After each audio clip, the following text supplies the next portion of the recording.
Well, this was one of the first trees that we planted back in the 1900s. Did you plant it?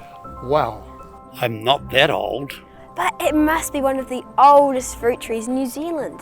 Well, not really. The first tree was planted 200 years ago. It was a pear tree planted by Samuel Marsden. He brought the first apple and pear trees from England in 1819. Pretty soon after that, we had so many of them that we were able to send them overseas. In 1890, we even started exporting them back to England, where they originally came from. Go us!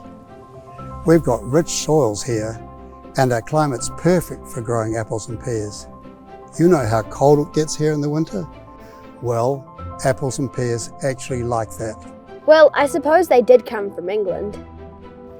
Here in New Zealand, we've always been mindful of the need to stay competitive. So over the years, we've got pretty good at coming up with new varieties like Braeburn, Fuji, and in recent years, Dazzle, Queen, Pink Lady, and Picker pears. In fact, the World Apple Report said that the New Zealand growers were the most competitive in the world. Our industry supports thousands of Kiwis and regional communities, as well as those in the Pacific Islands.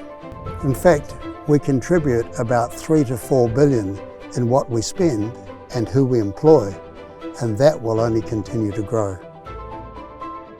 Over the years, it hasn't all been plain sailing. We've had our fair share of bugs and other nasties. In the 2000s, we used chemicals to fight these, but when we realised that wasn't a good idea, we changed to other methods. These days, we take an eco-friendly approach, and using science, we're even making sure bugs don't have more bugs. The term they use is called sterile insect technology. What? They can't have kids? Aww. We're using technology to plan our crops and predict yields so we can improve fruit quality and plan for harvesting to be more efficient. Okay, but what about climate change? Well, we've got plenty of ideas in the pipeline there, like we'll soon be using moisture sensors in the soil so we don't waste water and only use it when we need it. To keep up with the ever-growing global demand for food, we're starting to use robots for harvesting, and in a world first, New Zealand used a robotic harvester for a commercial apple harvest.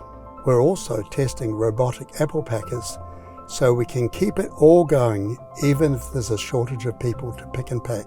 It's getting pretty high-tech these days. Great story. You could be on YouTube. Oh, I don't know about that.